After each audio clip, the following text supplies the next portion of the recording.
ayah ibunya itu di surga dipanggil, dipanggil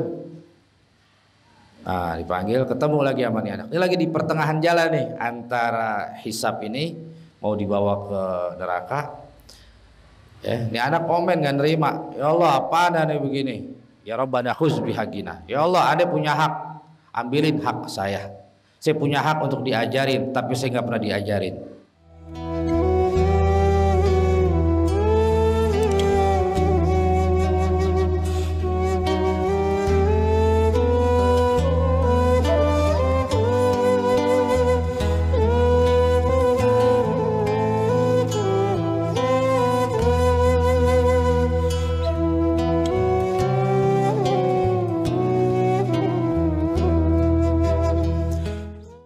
Bifuru'ihima ila yaumiddin wa antan surna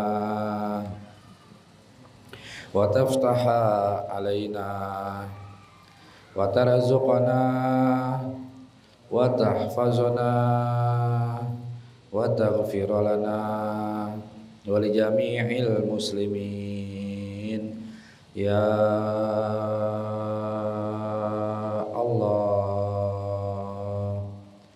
Ya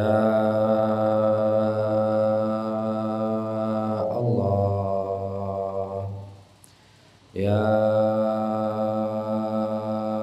Allah, Ya Hayyu, Ya Qayyum, La ilaha illa anta.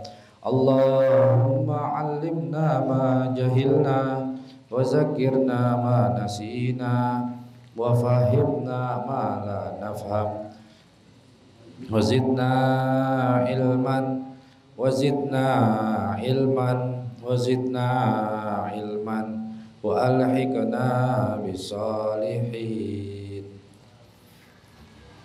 Bismillahirrahmanirrahim.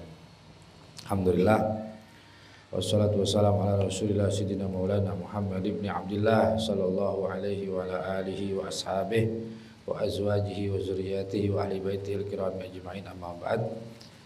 Qala al-mu'allif al-musannif rahimahumullah wa nafa'na bi ulumihim wa bi nafa'atihim wa bi barakatihim fid dharain amin. Berkata pengarang penyarah, semoga Allah Ta'ala memberikan kepada kita ilmunya, manfaatnya, rahasianya, barokahnya, kepada kita, yang mengenalkan kita, yang mengantarkan kita sehingga mendapatkan keselamatan dan kebahagiaan hidup di dunia dan akhirat, amin. Babu syuruti wujubi shalah, masuk bab tentang syarat wajibnya salat. Udah kemarin nih. Islam baligh, Islam Islam asli namanya, bukan Islam kembali dari murtadnya. Yang kedua baligh.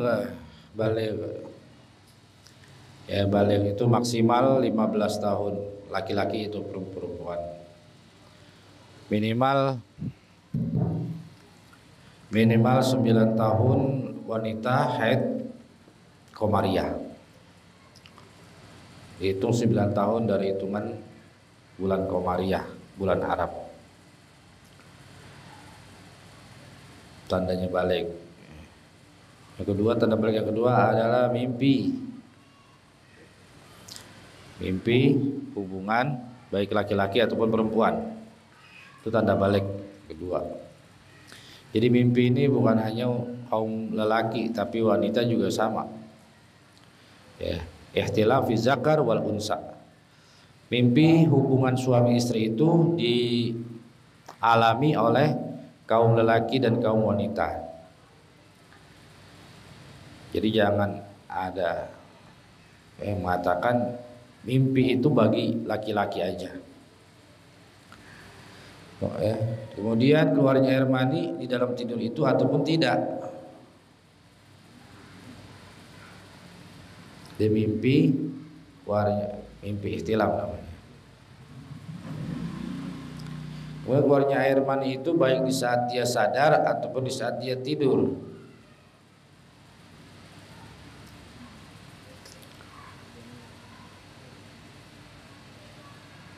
Ya, ini tanda balik.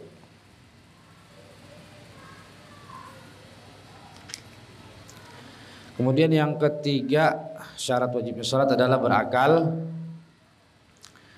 Berakal adalah dia itu tidak gila. Selama di masa kegilaannya, di masa dia tidak berakal, maka kalau dia meninggalkan sholat, maka mereka tidak mengkodoknya, karena mereka tidak berakal. Sampai mana kemarin?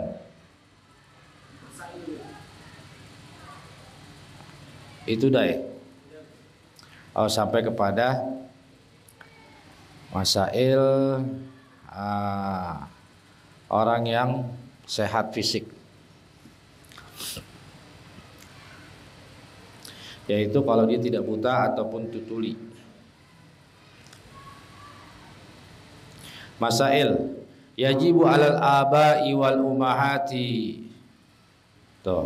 amru auladihim. Di sini diterangkan nih. Masail yajibu alal aba'i wal ummahat, wajib bagi bapaknya kandung, wal ummahat ibu kandung, amru auladihim al mumayyizin bis shalah, untuk mendidik, mengajarkan, memerintahkan mereka al mumayyiz, anak kandungnya sebelum balik bis shalah, untuk ngajarin sholat. Tuh, bukan guru ngaji. Kalau itu anak sampai balik nggak sholat, dosanya bapaknya ibunya, bukan kewajiban guru ngaji. Ya, ini diterangkan di sini. Auladihim mumayyizin bis shalah. Iza balagu sab'a sinin, jika mereka sudah balik di saat umur 7 tahun. 7 tahun udah tamyiz, udah ngerti cakep, jelek, cantik, ganteng. Ya, laki-laki udah mimpi misalnya. Perempuan udah mimpi misalnya. Ya. Itu wajib tuh. Umur 7 tahun itu udah wajib ngajarin. Sekarang bapak ibu kandungnya gak tahu gimana ngajarin. Ditanya, Pak, syarat sholat apa ya? Wudu, terus ada kiblat, terus rukunnya sholat apa ya? Rukun sholat angkat tangan, Allahu Akbar, ya iftitah, Allahu Akbar kabira, Fatihah, itu semua rukun sholat. Iya. Sunnah hayat dikiranya rukun. Itu sunnah. Tahu sunnah ya? Ya. Sunnah dalam sholat ada berapa? Bingung, nggak tahu. Nih. Jika orang tuanya aja nggak mengerti tentang sholat, bagaimana mau ngajarin? Ada orang nggak bisa nulis bisa ngajarin orang nulis? Ada nggak? Nggak bisa. Ini kewajiban bapak kandungnya, ibu kandungnya. Nanti reuni itu di neraka. Ini nggak bohong. Reuni di neraka.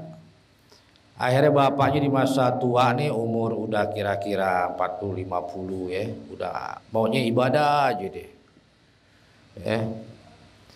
Namun meninggal ya, apa namanya? Udah inget sakit, udah inget mau mati. Akhirnya ibadah. Namun disayangkan nih, mereka yang nggak mengetahui ilmu agama, nggak belajar ilmunya, umur 50 tahun udah inget mati, inget sakit, tetap aja ibadah tanpa ilmu. Lalu membiarkan anak-anaknya pun sama ibadah tanpa ilmu. Seandainya mereka berilmu, udah, misalnya dia belajar akhirnya, ingat ya, untuk bekalnya nanti kalau meninggal gimana nih? Dia tahu nih anak semua nggak bisa nolong, wadah aneh harus ngaji nih, akhirnya kongkong nih bawa bapak ngaji, ibadah dengan ilmu ibadah. Akan tapi dia tidak mengajari anak-anaknya yang nggak tahu dari perkara agama, yang anaknya nggak tahu nggak diajarin, dibiarkan. Maka keluarga yang seperti ini itu reuni nanti. Ketika dihisab di padang mahsyar nih, si anak ini divonis karena dosanya banyak, ibadahnya nggak sah, nggak diterima, maka sama dengan nggak ibadah. Ibadahnya aja nggak diterima. Dari situ aja udah minus. Kalau ibadah nggak diterima itu udah minus, berarti dia nggak beribadah. Kalau itu perbuatannya wajib, maka sama dia meninggalkan yang wajib. Kalau yang nggak sahnya adalah sunnah, dia hanya walaupun ngerjain sunnah, tapi itu nggak sah. Itu minusnya dia sama dengan orang yang tidak mengerjakan sunnah. Kalau itu perbuatan sunnah, ibadah yang dia kerjakan sunnah yang tidak sah sama dengan tidak mengerjakannya, sama aja dia tidak mengerjakan sunnah. Tapi kalau perkara yang wajib, ini yang kalau nggak dikerjakan itu dosa besar. Nah, mereka yang mengerjakan tanpa ilmu nggak sah, maka sama dengan orang yang mengerjakan dosa besar karena meninggalkan yang wajib. Kalau dia tidak sahnya karena ngerjain yang sunnah, nggak dosa karena itu perkara yang sunnah. Karena orang yang nggak mengerjakan sunnah nggak berdosa. Tapi orang yang meninggalkan yang wajib itulah yang berdosa. Kemudian divonislah oleh ketika ditimbang, maka diseret, dibawa ke neraka. Maka anak-anaknya ini komen langsung sambil diseret nih, dibelenggu tangannya, lehernya, kayak rantai. Anak ini berkata, ya Rabbana khuz bihaqina.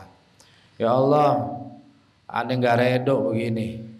Ini anak nih, aneh didiamin di dunia, aneh gak diajari dari kecil, aneh gak tahu syarat wudu itu apa, rukun wudu apa, saya gak pernah diajarin dari kecil sama bapak saya, sama ibu saya.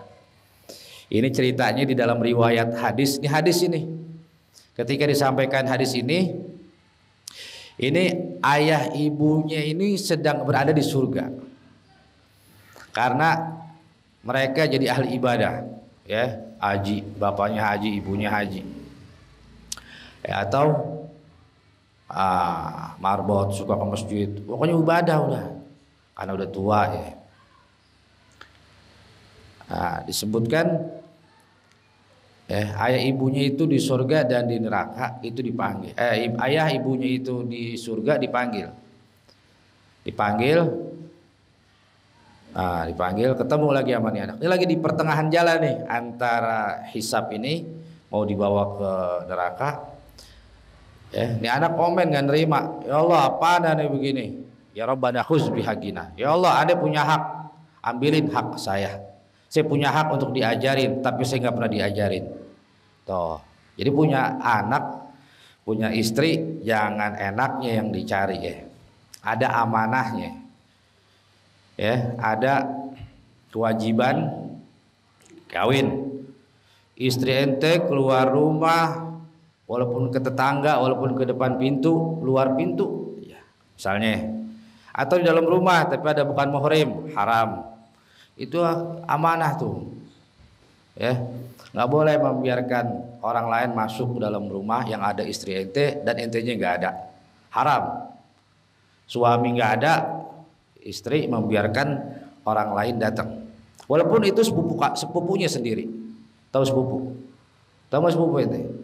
Bapak ente sama bapaknya dari kakak, paham? Kadang dari kalangan ahwal nih, sepupu itu kadang dianggap kayak saudara kandung, paham? Pegangan, pelukan, kayak saudara kandung. Itu muhrim, itu haram. Nah ini anak ini nggak nerima, ya Rabbana khuz bihaqina. Panjang tuh, ini anak nih, bukan hanya kalimat itu yang diucapin sama Allah. Ya Rabbana, wahai Allah, wahai Tuhan kami, khuz bihaqina, ambil hak kami, saya punya hak, Kata ini anak nih ngomong sama Allah Ta'ala, lagi disertai malaikat. Malaikat, tar dulu, bilangin sama Tuhan ente, bilang sama Allah, ya Allah, saya punya hak, saya lahir, saya kecil, saya punya hak untuk diajarin, dididik, tapi saya nggak pernah diajarin apa itu rukun sholat, apa yang batalkan sholat, apa itu wudu, apa yang batalkan wudu, saya nggak tahu. Apa yang haram, apa yang haram, megang kulit wanita haram, melihat yang bukan muhrim. Saya nggak pernah diajar gitu-gituan. Apa kata ini anak?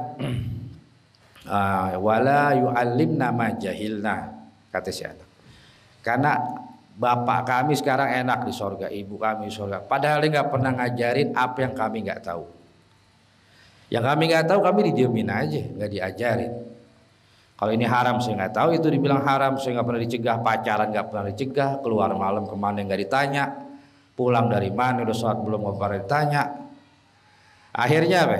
Ini bapak ibu kandungnya lagi di surga dipanggil, ditanya betul, ya benar, ya. Dari kecil, dari sebelum balik nggak diajarin, sehingga udah ini balik, udah waktunya sholat, harusnya udah sah, tapi dia belum tahu mana itu rukun.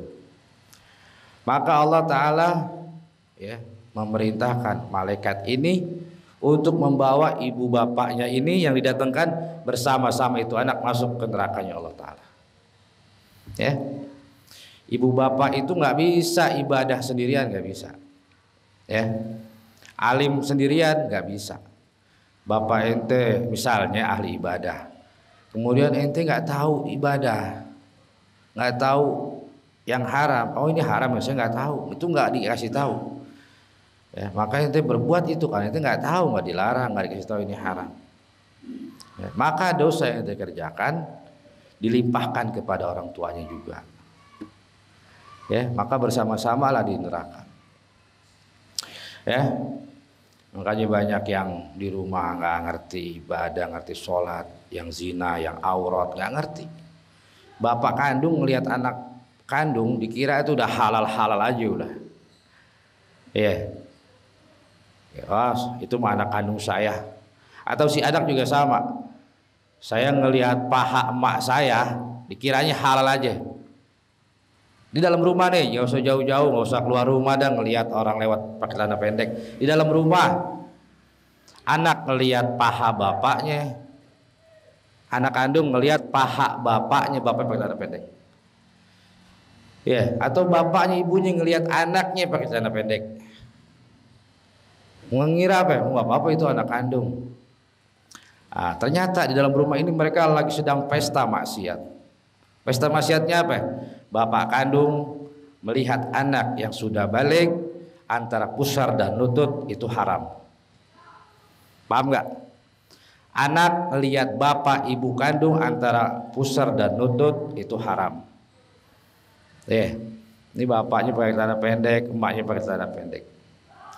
Atau orang tuanya yang ngelihat anaknya pakai celana pendek, udah balik nih, ya, udah balik, udah perawan, udah berjakat pakai celana pendek, bapaknya ngelihat anaknya pakai celana pendek, ibunya ngelihat anaknya, itu haram, gak usah keluar rumah. Oh ini haram, ini aurat. Di dalam rumah aja lagi pesta maksiat.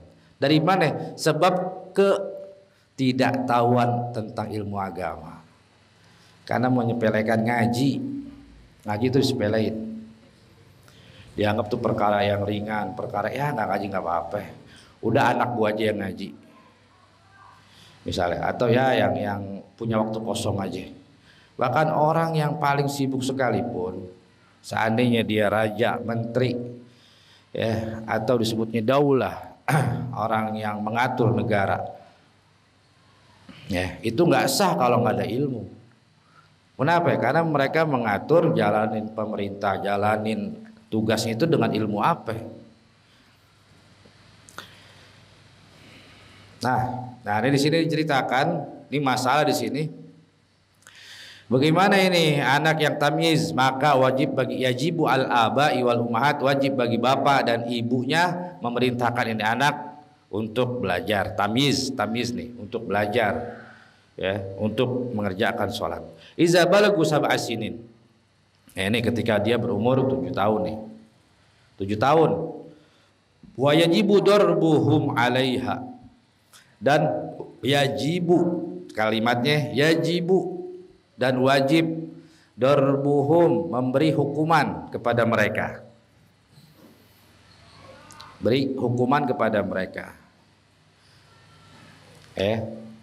Hukuman ini bukan di penjara, bukannya gebugin, bukan. Hukuman iza balagu asyra sinin. Tuh. Kasih hukuman. Ya. Kalau mereka nggak ngerjain sholat ketahuan nih. Iza balagu asyra sinin, ketika mereka sudah mencapai usia 10 tahun. Ya, 10 tahun nih. Ya, dari rumah pakai sarung. Ya. Dari rumah pakai sarung, pulang. Nyata ada temennya bilang, Pak Johor nih, Johor ceritanya nih anak ke masjid pakai sarung bawa. Kemudian sampai azan asar. Setelah asar ada sahabatnya yang bilang, Pak, tadi Pak, si ini anaknya Zohor di masjid nggak sholat, dia malah bercanda main lari-larian, umur udah 10 tahun nih. Bapaknya tahu, oh dia tadi jalan ke masjid, ternyata dia nggak sholat sono, malah nongkrong misalnya, ya, atau cuma main-main doang, ngobrol di masjid lari-larian. Iya, panggil anaknya, nih, itu Zohor nggak tadi? Udah sore nih, udah asar nih. Udah sore. Tadi Zohor masjid. Iya, sholat nggak tadi? Sholat masjid. Bener sholat. Tadi si Fulan temen ente bilang tinggal sholat. Sholat nggak? Nggak Pak. Ente nggak sholat. Hukum langsung. Ya. Walaupun 5 waktu nih di sholat. Zohor sholat. Maghrib sholat. Ya. Tiga kemudian subuh nggak sholat. Dibangunin bangun. Ternyata dia gak sholat. Dia malah tidur lagi. Kasih hukuman. Nih ketika umur 10 tahun. Ya. Wajib yajibu dorbuhum. Kalimatnya dong, yajibu dorbuhum. Wajib, bukannya sunnah, bukan dianjurkan, bukan, nggak dianjurin. Ini wajib, harus. Kalau ente nggak hukum, ente ikut-ikutan dosa, nggak sholat. Jadi antara anak ente kalau udah balik sama dengan diri ente. Kita nih, kita nggak sholat, ya dosa besar kita. Anak kita udah 10 tahun nggak sholat, sama dosanya, sama dosa besar si anak yang udah 10 tahun udah balik misalnya, baliknya misalnya 10 tahun. Kita yang umur udah puluhan tahun, 20, 30, sama nggak sholat, dosa besar sama dosanya. Maka wajib untuk mengerjakan sholat.